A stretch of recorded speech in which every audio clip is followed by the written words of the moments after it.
Assalamualaikum Bu Devi. Waalaikumsalam. Apa kabarnya hari ini? Pada kesempatan ini saya akan wawancara dengan Kepala TK Dharma Wanita Eka Sapta, Kecamatan Mojosari, Kabupaten Mojokerto, dengan tugas demonstrasi konseptual dari JDP Angkatan 7 Kecamatan Mojosari. Terima kasih Bu Devi atas waktu dan kesempatan yang diberikan kepada saya, sehingga saya akan mengajukan beberapa pertanyaan tentang pengambilan keputusan tentang kepemimpinan. Selama ini bagaimana Anda dapat mengidentifikasi kasus-kasus yang merupakan dilema etika atau rujukan moral? Kalau rujukan moral sudah barang tentu karena berkaitan dengan hukum atau aturan atau norma-norma atau kaidah-kaidah yang sudah ada, maka sudah dapat dipastikan ketika ada kasus yang memang bersentuhan dengan hukum, kita sudah bisa mengidentifikasikan ya. Tapi kalau dilema etika itu berhubungan dengan personality seseorang, karena berhubungan dengan emosi seseorang ya. Jadi ya itu saja. Jadi kalau yang ada kasus misalnya dikaitkan dengan hukum itu di dalam aturannya ada, maka itu kita bisa mengidentifikasi, oh itu sudah rujukan moral. Jadi kalau dilema kita harus menggali dulu dari mana informasi, fakta-fakta atau sumbernya dari mana, karena berhubungan dengan personality seseorang. Selama ini bagaimana Bu Devi menjalankan pengambilan keputusan di sekolah jenengan, terutama untuk kasus-kasus di mana ada dua kepentingan yang sama-sama benar atau sama-sama mengandung nilai kebajikan? Kita gali dulu informasinya yang ada ya, untuk bisa membuat suatu keputusan yang paling bijaksana. Ya kita tidak langsung mendengar dari satu arah sumber atau dari salah satu sumbernya, tapi kita yang pertama kita mengenali dulu kasus tersebut, mengenai persoalan, duduk persoalannya, kemudian fakta-fakta yang ada, sumber, dan siapa saja yang terlibat di dalamnya. Langkah-langkah atau prosedur seperti apa yang biasa Bu Devi lakukan selama ini? Seperti yang saya katakan tadi, yaitu pertama kita menggali informasi, ya kan, kita mengenali dulu, memahami kasusnya dulu, kita cari sumbernya dari mana, apakah sumber itu sudah benar, bisa dipertanggungjawabkan, yang kemudian siapa saja yang terlibat di dalamnya, apakah nantinya kasus ini bisa dipertanggungjawabkan oleh yang memiliki kasus tersebut. Barulah kita, kalau sudah itu, apakah nanti kasus ini nanti setelah diambil keputusan akan bisa menjadi suatu keputusan yang baik bagi semua, ataukah justru akan dengan keputusan itu akan merugikan pihak-pihak tertentu. Hal-hal apa saja yang selama ini Bu Devi anggap efektif dalam pengambilan keputusan pada kasus-kasus dilema etika? Untuk bisa mengambil keputusan paling bijaksana dan paling baik, kita bisa sharing atau berbagi dengan yang lain, karena ya gitu tadi, terkait dengan pengambilan mengenali bukti atau fakta-fakta yang ada. Untuk bisa tahu kan kita nggak bisa dari satu orang aja, jadi dari berbagai pihak kita libatkan, jadi untuk bisa tahu apakah persoalannya itu bagaimana atau bagaimana. Jadi hal yang paling efektif ya mungkin kita bisa melibatkan pihak-pihak tertentu untuk bisa membuat keputusan yang bijaksana. Jadi mengambil informasi yang dari luar ya, yang bisa dipertanggungjawabkan tentunya, yang bisa berhubungan dengan pengambilan keputusan yang paling baik. Hal-hal apa saja yang selama ini merupakan tantangan dalam pengambilan keputusan pada kasus-kasus dilema etika? Tantangannya apa? Karena dilema etika ini berhubungan dengan personality ya, karena dengan emosi seseorang, maka sebenarnya berat banget. Kalau rujukan moral otomatis lah, kalau sudah di aturan, ada aturan demikian nggak boleh dilanggar, sudah nggak bisa ya kan, keputusannya harus berdasarkan aturan. Tapi kalau dilema etika ini, karena kita hadapi adalah manusia dengan manusia, maka akan ada main perasaan itu ya, akan sangat berat sekali bagi saya kalau saya nggak bisa mengelola emosi saya. Jadi istilahnya ada banyak kepentingan, maka saya harus mengesampingkan hal-hal tertentu yang sifatnya personal. Jadi misalnya saya dengan jenengan punya masalah, karena saya merasa kasihan, akhirnya saya membuat suatu keputusan yang berat sebelah. Saya tidak memperhatikan dan tidak mempertimbangkan persoalan orang lain, tapi saya melihat jenengan. Nah, seperti itu. Itu tantangan yang berat sekali bagi saya ketika saya menghadapi seseorang yang berada di lingkup dekat saya. Nah, kan gitu. Misalnya sebenarnya kasusnya di sini dia adalah guru saya, gitu loh ya kan. Ada masalah yang dengan seseorang di luar sana. Otomatis saya dalam memutuskan suatu keputusan itu saya masih mempertimbangkan jenengan, ya kan, karena jenengan adalah guru saya, jenengan mengiba-iba misalnya seperti itu, saya akhirnya kan kasihan. Nah itulah itu tantangan saya, padahal saya sebagai pimpinan saya nggak boleh dalam mengambil kebijakan atau dalam mengambil keputusan itu timpang sebelah. Gitu loh. Saya harus membuat keputusan yang benar-benar nantinya keputusan ini akan baik untuk semuanya dan tidak merugikan salah satu pihak atau pihak-pihak yang lain dan menimbulkan persoalan di kemudian hari. Ya, itulah tantangannya Kalau di dilema etika ya. Jadi karena personality itu tadi kan masalah manusia dengan manusia. Apakah Bu Devi memiliki sebuah tata cara atau jadwal tertentu dalam sebuah penyelesaian kasus dilema etika? Apakah Anda langsung menyelesaikan di tempat itu atau memiliki sebuah jadwal untuk menyelesaikannya? Bentuk atau prosedur seperti apa yang dijalankan?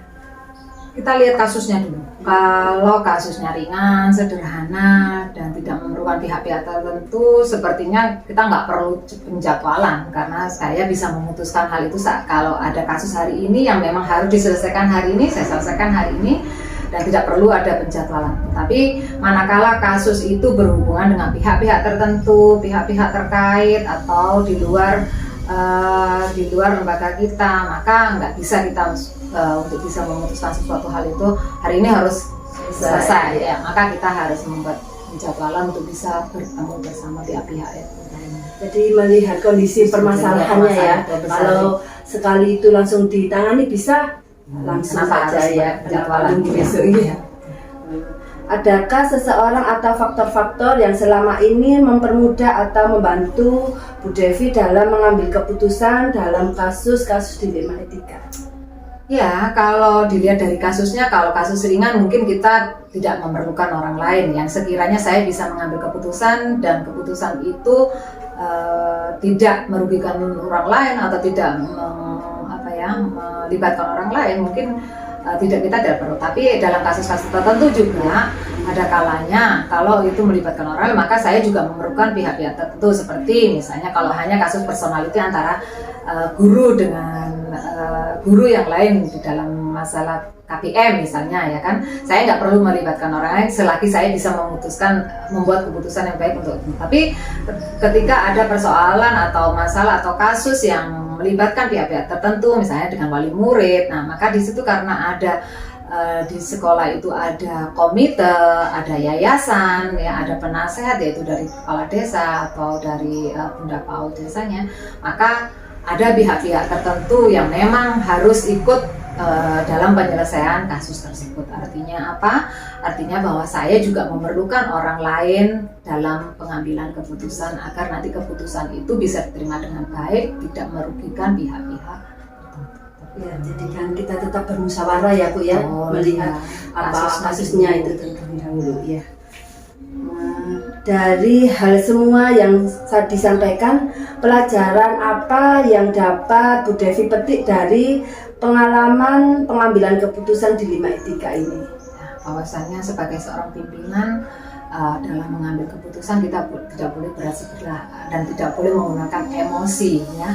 Artinya seperti tadi, kalau saya kasihan sama jenengan, akhirnya ya sudahlah saya putuskan gitu, itu yang benar gitu loh, tanpa menilai atau tanpa mengingat atau melihat sumber-sumber atau fakta-fakta yang lainnya. Jadi sebagai pimpinan sebijaksana mungkin dalam mengambil keputusan itu harus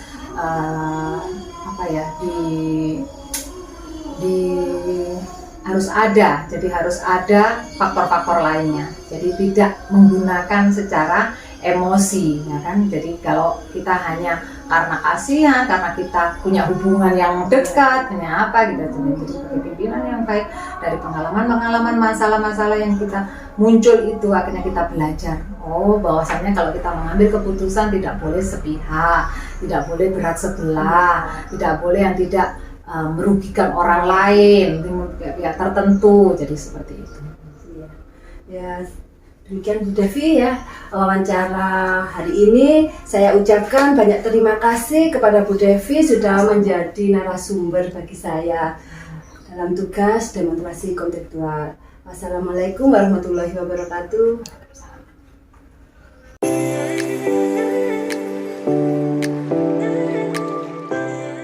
Assalamualaikum Bu Sumiati. Waalaikumsalam warahmatullahi wabarakatuh, Ibu. Apa kabarnya hari ini Bu Sumi? Alhamdulillah baik sekali. Perkenalkan, saya Salika dari calon guru penggerak angkatan 7 Kecamatan Mojosari. Pada kesempatan ini saya mau memaparkan tugas demonstrasi kontekstual dengan wawancara kepada Kepala Sekolah TK Kartika 464 Kecamatan Mojosari. Iya, Bunda. Dengan topik pengambilan keputusan sebagai pemimpin.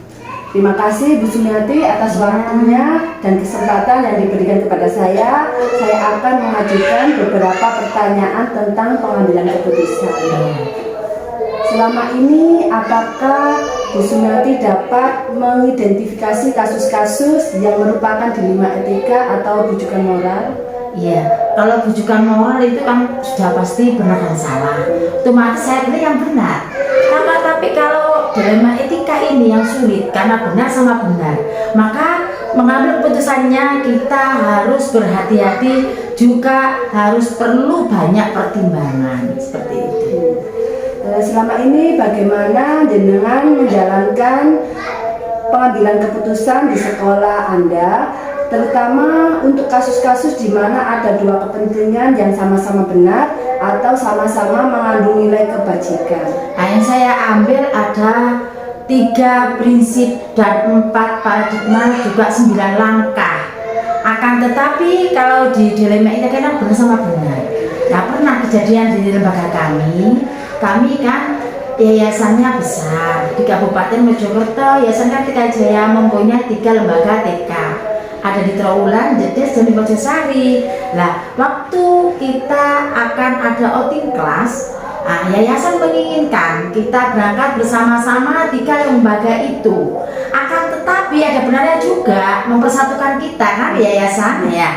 Akan tetapi wali murid saya, paguyubannya tidak setuju karena dengan alasan dia bekerja, mintanya hari Minggu, nggak bekerja. Akhirnya saya sebagai kepala sekolah juga bingung kan. Akhirnya saya melangkah ke yayasan. Akhirnya di sana saya disetujui sama yayasan. Meskipun dengan berat hati, saya diizinkan berangkat sendiri di lembaga kami. Alhamdulillah, wali murid saya bahagia, akan tetapi yayasan kami agak tersakiti salah satunya. Padahal itu benar-benar sama benar, yayasan benar, wali murid juga saya juga benar. Akan tetapi dengan hasil salah satu agak tersakiti, begitulah sepertinya. Ya, kita harus mementingkan kebutuhan sesuai dengan lembaga kita ya Bu. Iya, seperti itu. Langkah-langkah atau prosedur seperti apa yang biasa jenengan lakukan selama ini Bu? Kalau langkah-langkah saya ambil 4 paradigma. Yang saya ambil yang nomor 2, rasa kasihan.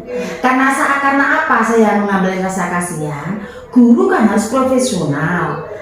Meskipun guru profesional, kalau keadaan sakit, izin tidak masuk, otomatis saya sebagai kepala sekolah yang mengizinkan. Karena dengan rasa kasihan, masa dia sakit kepala atau flu sama anak-anak, kepalanya pusing, masa sama anak-anak, rasa kasihan juga ngotot-ngotot ngajar. Sehingga dengan rasa kasihan saya izinkan tidak masuk. Akan tetapi murid-murid saya tetap berjalan dengan lancar pembelajarannya. Karena apa? Ada 2 kelas, ada guru, ditambah dengan ada saya. Meskipun ada guru 1 tidak masuk, akan tetapi murid saya tidak terbengkalai. Jadi pulang seperti biasanya, pembelajaran seperti biasanya, lancar, aman.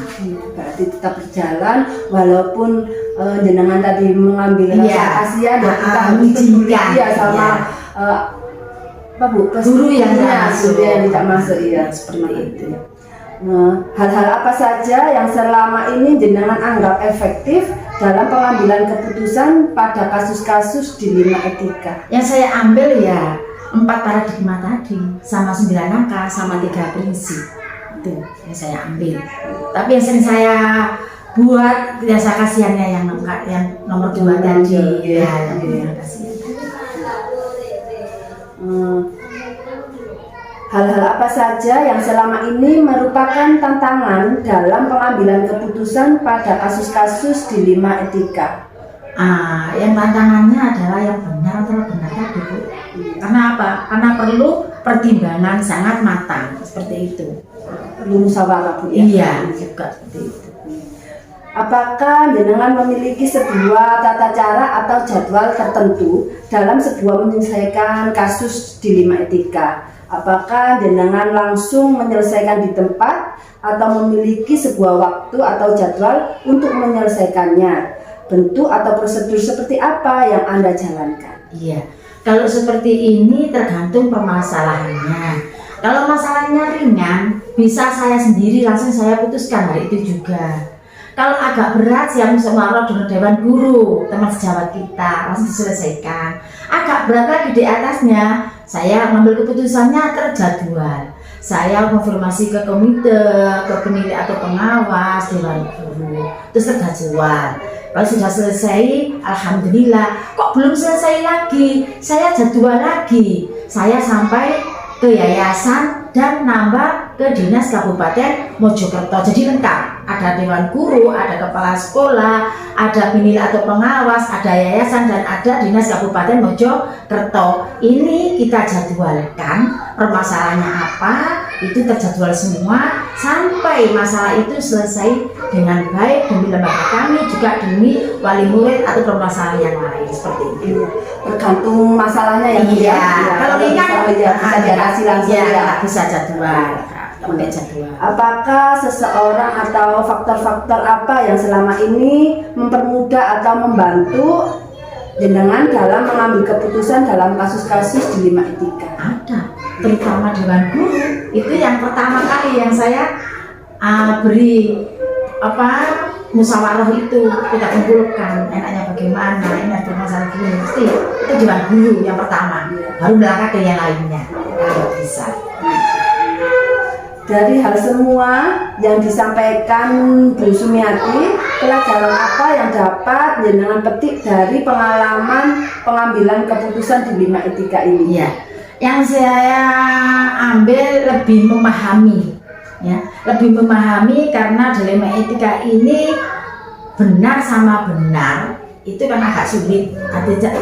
Dengan ini saya akan memahaminya dan rujukan moral sehingga saya sangat terbantu dalam penyelesaian kasus yang kita alami sehari-hari atau yang kita alami di TK kami sehingga dapat terselesaikan dengan baik.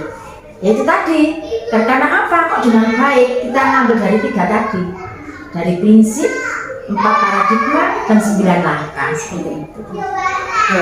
Urutan ya, Bu, ya? Iya. Demikian, Bu, ya. Wawancara kita hari ini. Terima kasih dengan membantu saya menjadi narasumber untuk kelengkapan saya untuk tugas demonstrasi kontekstual. Sama-sama. Assalamualaikum warahmatullahi wabarakatuh. Waalaikumsalam warahmatullahi wabarakatuh.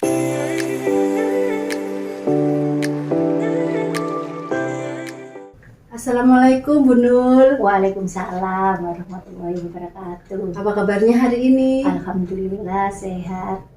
Perkenalkan, saya Solika dari TK Dharma Wanita Eka Sabta Ranupanu, DKB Angkatan 7 akan wawancara dengan Kepala Sekolah TK Dharma Wanita Mojosulur dengan topik pengambilan keputusan sebagai pemimpin. Terima kasih Bu Nur ya atas waktu yang diberikan kepada saya. Semoga dengan kegiatan ini saya akan mengajukan beberapa pertanyaan tentang pengambilan keputusan. Selama ini bagaimana Bu Nur dapat mengidentifikasi kasus-kasus yang merupakan dilema etika atau bujukan moral? Jadi, saya berpendapat bahwa kasus dilema etika itu benar merupakan situasi yang terjadi ketika kita harus memilih dan memutuskan antara 2 pilihan, benar secara moral tapi bertentangan satu dengan yang lain.